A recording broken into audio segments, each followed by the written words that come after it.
घरात आलेल्या नंदा मावशीवर अचानकपणे या तेजस्विनीने म्हणजेच सरकारने चोरीचा आळ घेतल्यामुळे नंदा मावशीचं टाळकं सटकलेलं असतं. नंदा मावशी सगळ्यांसमोर येत म्हणत असते, काय गे तेजुडी, काय समजतेस तू स्वतःला? सगळ्यांसमोर माझ्यावर आरोप करतेस वय? मला ओळखत नाहीस का? चोरी करायला तुझ्या या महालात आली का मी? त्यावर सखी म्हणत असते, मावशी आजी आईला नेमकं तसं म्हणायचं नव्हतं. त्यावर नंदा म्हणत असते, अगं सखी बाळा, तू मध्ये पडू नकोस. तू तुझ्या या आईशीला अजून ओळखलेली नाहीयेस. ही दिसते तशी नाही हाय. ही आता माझ्यासमोर उभी हाय. ती नक्की माझी तेजुडी हाय की नाही यातच मला शंका येऊ राहिली हाय. हे वाक्य ऐकल्यावर मात्र आता समोर उभी असलेली ही जी मनस्विनी असते, ही मनातल्या मनात घाबरलेली असते. ती स्वतःशी बोलत असते, बाप रे, आता या म्हातारीला माझ्यावर जर संशय आलाय तर हा संशय आता सखीपर्यंत आणि सखीमार्फत इतरांपर्यंत पसरला तर मात्र माझं काही खरं नाही. आणि अशातच आता थेट सखी बोलू लागते, नंदाजी, नंदाजी, नेमकं असं का बोललीस तू? ही तुला तुझी तेजुडी वाटत नाहीये, म्हणजे ही आई नाहीये असं म्हणायचंय का तुला? त्यावर नंदाजी म्हणत असते, वय वय, कारण माझी तेजुडी माझ्यावर असल्या प्रकारचा आळ कधीच घेणार नाही. हे सगळं ऐकल्यावर मात्र गौतम पुढे येतो आणि म्हणत असतो, नंदा मावशी, आता तू जे काही सखीला म्हणालीस त्याबद्दल मला सुद्धा तुझ्याकडनं नेमकं जाणून घ्यायचं आहे की तू तुझ्या या भाचीला तर नक्की ओळखत असशीलच. कोण आहे ही, काय वाटतं तुला? त्यावर नंदा बोलू लागते, खरं तर माझ्यासमोर जी ही बाई उभी आहे ती जर माझी तेजुडी असती तर काल तिने सगळ्यांसमोर पहिल्यांदा मला नमस्कार केला असता, पण तिने तसं केलं नाही. यावरनं काय सिद्ध होत आहे की ही बाई माझी तेजुडी नाहीच आहे. आणि अशातच आता सखी म्हणत असते, आई, आई काय म्हणते मावशी आजी, नेमकं काय आहे काय सगळं? आणि अशातच आता थेट ही जी मनस्विनी असते ती बोलू लागते, सखी, सखी जरा बाजूला ये, मला तुझ्याशी बोलायचं आहे. आणि मग मनस्विनीने सखीला बाजूला नेलेलं असतं आणि मनस्विनी बोलू लागते, एक गोष्ट लक्षात ठेव सखी, ही जी बाई आली आहे ना, हिच्याबद्दल काही गोष्टी तुला माहिती नाहीयेत. ही दिसते तशी नाहीये. ही म्हणते मला तेजुडी, मान्य आहे मला, पण हिने याआधी आत्तापर्यंत जे काही घोळ घालून ठेवलेत ना, त्यामुळे या बाईला मला या घरात ठेवायचं नाहीये, नाहीतर आपलं घर उद्ध्वस्त करून टाकेल ही. आता हे ऐकल्यावर सखी म्हणत असते, आई, काय बोलतेस तू हे? मावशी आजी असं का वागेल? अगं मावशी आजी किती चांगली आहे आणि कितीतरी वर्षांनी ती आपल्याकडे आली आहे, त्यामुळे आपण तिचा आदर सत्कार हा केलाच पाहिजे. त्यावर तेजस्विनी म्हणजेच मनस्विनी बोलत असते, अगं सखी, मी आई आहे ना तुझी, मग माझं ऐकणार नाहीस का तू? तेवढ्यात नंदा लगेचच बोलू लागते, काय खुसूर फुसूर चालू आहे तुमचं? माझ्यावर घेतलेला आळ माग घ्यायचा हाय का नाही? आता हे वाक्य ऐकल्यावर मनस्विनी पुढे येते आणि म्हणत असते, आळ, आळ घेतलाय मी तुमच्यावर? तुम्हीच चोरी केली हाय माझ्या दागिन्यांची. त्यावर नंदा म्हणत असते, अच्छा, म्हणजे अजून बी तुझ्या या तू आरोपांवर कन्फर्म आहेस तर की मीच चोरी केली आहे? पण एक गोष्ट लक्षात ठेव, तुला जे वाटतंय ना ते मी कधीच होऊ देणार नाही. आता हे वाक्य ऐकल्यावर गौतम म्हणत असतो, नंदा मावशी, तुम्हाला नेमकं काय म्हणायचंय हेच मला कळत नाहीये. काय वाटतंय माझ्या या तेजस्विनी वहिनीला? त्यावर गौतमला नंदा मावशी म्हणत असते, आधी तर एक गोष्ट समजून घे, ही जी बाय उभी आहे ना, ही तुझी तेजस्विनी वहिनी नाहीये, म्हणजे माझी तेजुडी नाहीच आहे. कारण माझी तेजुडी माझ्याशी कधीच असं वागणार नाही. त्यावर गौतम म्हणत असतो, मग काय म्हणायचंय तुम्हाला? कोण आहे, कोण ही बाई? त्यावर नंदा मावशी म्हणत असते, दुसरी कोण, तिची ती बहीण मनस्विनी असणार. हे वाक्य ऐकल्यावर मात्र आता मनस्विनीला चांगलाच धक्का बसतो.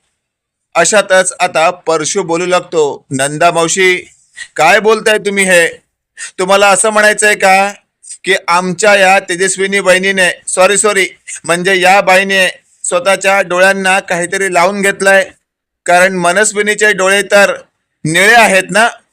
त्यावर नंदा मावशी म्हणत असते, होय होय माहितीये मला, त्या चॅप्टर बाईचे डोळे निळेच आहेत, पण नक्कीच पैसा पाणी खर्च केला की डोळ्यांना ते नॉर्मल करता येतं ना, तसंच हिने काहीतरी केलं असेल. आणि अशातच आता सखीला कान्हाचे ते बोल आठवतात की अरे हो, आपला कान्हा म्हणजे कबीर सुद्धा असंच काहीतरी बोलत होता. नक्कीच मनस्विनी मावशीने जर आईसारखे डोळे करून घेतले असतील तर मात्र आईचा शोध घेतला पाहिजे, म्हणजे दरीत पडलेली आई होती तर.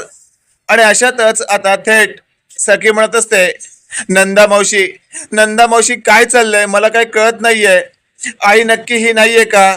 त्यावर नंदा म्हणत असते, अगं तुझी आई जर ही असती ना तर तिने माझा आदर सत्कार केला असता, जो हिने केलाच नाहीये. याच्यावरनच तर माझ्या म्हणण्याचा उद्देश समजून घे. आणि अशातच आता मनस्विनी म्हणत असते, नंदा मावशी उगाच माझ्या आणि माझ्या मुलीत फूट पाडू नका, अशाने तुमचा हेतू साध्य होणार नाही, हे मात्र लक्षात ठेवा. त्यावर नंदा म्हणत असते, तेजुडीची डुप्लिकेट, स्वतःला शहाणी समजू नकोस तू, तुझा हेतू मी साध्य होऊ देणार नाहीये. माझ्या तेजुडीच्या भोळ्या भाबड्या पोरीला तू आपली पोरगी म्हणून दाखवतेस ना, पण लक्षात ठेव आता तिची नंदा आजी आली हाय, आता ती कशी काय तुझी गचंडीच धरते आणि गराक्कन फिरवते ना, तू फक्त बघच. तेवढंच आपण पाहतोय आता सखी म्हणत असते, काय चाललंय हे सगळं, मला तर काही कळतच नाहीये. नंदा आजी बरं झालं तू या घरात आलीस, नाहीतर या बाईने पुन्हा एकदा आम्हा सगळ्यांना चुना लावून या घराला संपवून टाकलं असतं. त्यावर नंदा आजी म्हणत असते, अगं कशाला काळजी करून राहिली तू, मी आली आहे ना आता, मी आता या घराचं गोकुळ करणार आहे, नको काळजी करूस तू. तुझा दादला कुठं आहे, लाव त्याला फोन. आणि हे वाक्य ऐकल्यावर आता मनस्विनी म्हणत असते, नंदा मावशी त्याला फोन लावायला का सांगताय तुम्ही? त्यावर नंदा मावशी म्हणत असते, ए ते जुडीची डुप्लिकेट, स्वतःला शहाणी समजू नकोस तू आणि गप उभं राहायचं. त्यावर नंदाला आता थेट ही मनस्विनी म्हणत असते, तुम्ही कितीही त्रागा करा, कितीही ड्रामा करा, पण तुम्ही चोरलेले दागिने हा विषय काय मी विसरणार नाही. आत्ताच्या आत्ता पोलिसांना बोलवून तुमची चांगलीच उचल बांगडी करते की नाही बघा. आणि अशातच आपण पाहतोय नंदा बोलू लागते, बोलवणार तू पोलिसांना? हा, पोलिसांना बोलवणार तू? बोलव बोलव. आणि अशातच नंदाने आता या मनस्विनीचा हात धरलेला असतो आणि मागच्या बाजूला चांगलाच पिळलेला असतो. नंदा म्हणत असते, बोल ना आता, तोंडातून पुन्हा एकदा आवाज काढ. त्यावर मनस्विनी म्हणत असते, काय करतेस तू म्हातारे, हात सोड माझा.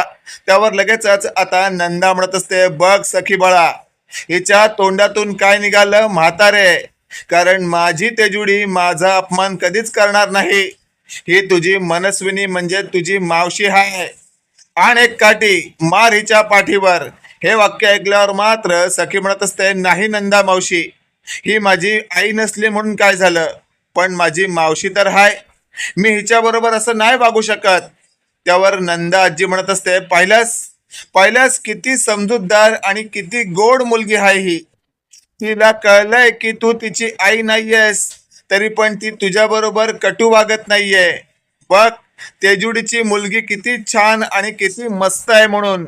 आणि अशातच आता तिथे कबीर आलेला असतो. कबीर म्हणत असतो, वाह क्या सीन है. आणि अशातच आता थेट सगळ्यांचं लक्ष दारात आलेल्या कबीरकडे जातं. कबीर म्हणत असतो, सरकारांची चांगलीच आता धुलाई सुरू आहे की काय?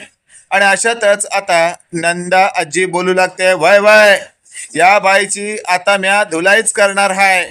त्यावर लगेचच आता सखी म्हणत असते, कान्हा तुझा संशय खरा ठरला, ही बाई माझी आई नाहीये, तर ही सरकारच आहे. त्यावर कान्हा बोलू लागतो, अहो बेबी सरकार, मी जीवाच्या आकंताने तुम्हाला कधीपासून सांगत होतो पण तुमचा माझ्यावर विश्वासच नव्हता. हरकत नाही, या बाईच्या प्रेमाची झापडं तुमच्या डोळ्यासमोर होती ना. पण हरकत नाही, अजूनही वेळ गेलेली नाहीये. आत्ता आपण या बाईला तिची औकात दाखवून देऊया. आणि अशातच आता नंदा आजी बोलू लागते, अय सखी, यो कोण आहे? त्यावर लगेचच आता सखी म्हणत असते, नंदा आजी, हाच माझा नवरा आहे, ज्याला मी घटस्फोट देणार होते. त्यावर लगेचच आता नंदा आजी म्हणत असते, अय इकडे रे, आतमध्ये ये पोरा. अशातच आता कबीर आतमध्ये येतो. तो म्हणत असतो, नमस्कार करतो आजी. त्यावर नंदा आजी म्हणत असते, बघ तेजुडीची डुप्लिकेट, याला म्हणतात संस्कार. बघ, हा तुझ्या बहिणीचा जावई हाय, म्हणजे माझा बी नाच जावई हाय. बघ, आल्या आल्या माझा मानपान केला की नाही. आणि तू तू ग. आणि अशातच आपण पाहतोय आता कबीरला थेट नंदा आजी म्हणत असते, तू काय येताना दांडका बिंडका आणलास की नाही? त्यावर कबीर म्हणत असतो, आजी, दांडक्याची काय गरज आहे? त्यावर नंदा आजी म्हणत असते, अरे या बाईला चांगलं झोडपून काढायचं आहे. हिला दाखवून द्यायचं आहे की हिने आतापर्यंत आपल्या बरोबर जे काही केलं आहे ते जाम चुकीचं आहे आणि त्याची तिला शिक्षा द्यावीच लागणार आहे ना. त्यावर कबीर म्हणत असतो, थांबा, या घरात सुद्धा आपण 2 दांडके आधीपासूनच ठेवलेले आहेत. हे वाक्य ऐकल्यावर नंदा आजी म्हणत असते, मग मी बोलल्यानंतरच आणणार का तू? जा जा, लवकर घेऊन ये. त्यावर लगेचच आपण पाहतोय आता कबीरने ते दोन्ही दांडके समोर आणलेले असतात. एक नंदा आजी घेते आणि एक कान्हाच्या म्हणजेच कबीरच्या हातात असतो. नंदा आजी म्हणत असते, बोल गे डुप्लिकेट, आता काय बोलणार आहेस तू? मगाशी तोंड खोलून माझ्यावर आरोप करत होतीस की या म्हातारीने माझे दागिने चोरलेत म्हणून. आता आहे का तुझ्यात हिम्मत? हा दांडका बघून तरी तुझी हिम्मत होणार ना याची गॅरंटी आहे मला. आणि अशातच आपण पाहतोय आता ही मनस्विनी बोलू लागते, सखी सखी, काय चाललंय हे सगळं? तुझ्या आईला तुझ्याच घरात अशा पद्धतीने अपमानित केलं जात आहे आणि तू काहीच कशी बोलत नाही. त्यावर सखी म्हणत असते, आई आई, तू नक्की आई आहेस का माझी? तेवढ्यात आपण पाहतोय कबीर बोलू लागतो, बेबी सरकार, अहो आणखी कोणता पुरावा हवाय तुम्हाला? अहो या बाईने आतापर्यंत तुम्हाला दिलेला त्रास कमी आहे का? अहो तुम्हाला आत्ता असं काहीतरी दाखवणार आहे ज्यानंतर माझ्या हातातला दांडका तुम्ही घेणार आणि या बाईला अक्षरशः फटकावून काढणार. त्यावर सखी म्हणत असते, असं काय दाखवणार आहेस तू? त्यावर कबीर म्हणत असतो, तुमची आई म्हणजे तेजस्विनी मॅडम साक्षात जिवंत आहे आणि त्यांना आताच दवाखान्यातनं मी बरं करून या घरात आणलं सुद्धा आहे. हे वाक्य ऐकल्यावर आता सखी म्हणत असते, कान्हा कान्हा, काय बोलतोयस तू? त्यावर लगेचच आपण पाहतोय समोरून मनस्विनी बोलू लागते, सखी, याच्या बोलण्यावर विश्वास ठेवू नकोस, मी तुझी आई तेजस्विनी आहे. हे वाक्य ऐकल्यावर कबीर म्हणत असतो, गप गये, आता तोंडातून एक शब्द जरी काढलास ना तर मी विसरून जाईन. तुझी लायकी काय तुला लगेच दाखवून देईन. आणि अशातच आपण पाहतोय आता मनस्विनी चांगलीच घाबरलेली असते आणि तेवढ्यात कबीरने तेजस्विनीला आवाज दिलेला असतो, तेजस्विनी मॅडम, या तुम्ही आतमध्ये आणि तुमचं तुमच्याच घरात चांगलं स्वागत आहे. अशातच आता आत आलेल्या तेजस्विनीला पाहून सगळेच हादरतात, कारण तेजस्विनीला बऱ्याच ठिकाणी बँडेज लावण्यात आलेलं असतं आणि स्वतःच्या आईला समोर पाहून सखीला राहवत नाही आणि सखी धावत जाऊन तिला मिठी मारते. सखी म्हणत असते, आई आई, कुठे होतीस तू इतके दिवस? आता समोर आलेल्या आपल्याच बहिणीला पाहून मनस्विनी स्वतःशी बोलत असते, अरे बापरे, ही नेमकी कुठून टपकली? सगळं कारस्थान या कान्हाचं आहे. जोपर्यंत हा कान्हा या सगळ्यांमध्ये समावेश आहे तोपर्यंत मला सुखाने जगताच येणार नाही. आणि अशातच आपण पाहतोय मागचा पुढचा विचार न करता या मनस्विनीने कोपऱ्यातून बंदूक काढलेली असते आणि सगळ्यांसमोर कानावर रोखलेली असते. काना म्हणत असतो, एवढी हिंमत तुझी की तू बंदूक काढून माझ्या कनपट्टीवर रोखतेस? अगर ट्रिगर दाबण्याची हे का हिंमत तुझ्या? त्यावर मनस्विनी म्हणत असते, ट्रिगर दाबीन सुद्धा आणि तुला संपवीन सुद्धा. आतापर्यंत लय सहन केलं तुला, पण यापुढे नाही सहन करणार तुला. आत्ताच्या आता तुला यमसदनी धाडल्याशिवाय शांत बसणार नाही मी. आता सखीच्या नवऱ्यावर बंदूक रोखलेली आहे हे तर अजिबातच नंदा आजीला पाहवलं जात नाही आणि नंदा आजीने हातात असलेला दांडका थेट मनस्विनीच्या डोक्यात घातलेला असतो आणि मनस्विनीच्या हातातली पिस्तूल खाली पडते. आता खाली पडलेल्या मनस्विनीवर बसत नंदा आजी म्हणत असते, काय ग ठुमरके, काय समजतेस तू स्वतःला? गावाकडची हाय मी म्हणून काय मला जास्त चेहराफेरी जमणार नाही असं वाटलं तुला? आता बोल, काय करणार आहेस तू? माझी तेजुडी आली आता. आता बघ कसा मानपान करेल माझा. तिला दरीत ढकललं होतस वय तू. त्यावर लगेचच आपण पाहतोय सगळ्यांसमोर आता या तेजस्विनीच्या डुप्लिकेट बहिणीचा जो काही पर्दाफाश कान्हा आणि नंदा आजीने केलेला असतो तो अक्षरशः पाहण्यासारखा असतो. नंदा आजी म्हणत असते, सखी बाळा, आतापर्यंत या घरात तुझ्यावर झालेला अन्याय आणि तुझ्या आईवर झालेला अन्याय या सगळ्याचा बदला घेण्यासाठीच या ठिकाणी आले होते मी. आणि मला असं वाटतं यापुढे आता मी या ठिकाणी न राहिलेलं बरं. त्यावर सखीला बाजूला करत तेजुडी म्हणजेच तेजस्विनी म्हणत असते, असं काय बोलतेस नंदा मावशी तू? या घरातली मोठी आहेस तू. या घरातून कुठं बी जायचं नाही तू. इथंच राहायचं आणि हे तुझंच घर आहे, हे इसरायचं नाही तू. त्यावर लगेचच आपण पाहतोय नंदा आजीला आता परशु आणि गौतम सुद्धा त्याच घरात राहण्याची विनंती करत असतात. अशातच आपण पाहतोय मनस्विनी उठते आणि पुन्हा एकदा नंदा आजीवर घाव घालणारच असते. पण तेवढ्यात सरकारच्या जावयाने म्हणजेच तेजुडीच्या जावयाने या नंदावर घाव घालणाऱ्या मनस्विनीचा हात धरत तिला चांगलंच पिरगळलेलं असतं आणि बाजूच्या सोफ्यावर जोरदार लकटलेलं असतं. सोफ्यावर पडताच मनस्विनी म्हणत असते, आई ग. आणि अशातच आपल्याला फायनली आजचा भाग नेमका कसा वाटला कमेंटमध्ये नक्की कळवा आणि असेच नवनवीन अपडेट पाहण्यासाठी व्हिडिओला लाईक आणि चॅनलला नक्की सबस्क्राईब करा. धन्यवाद.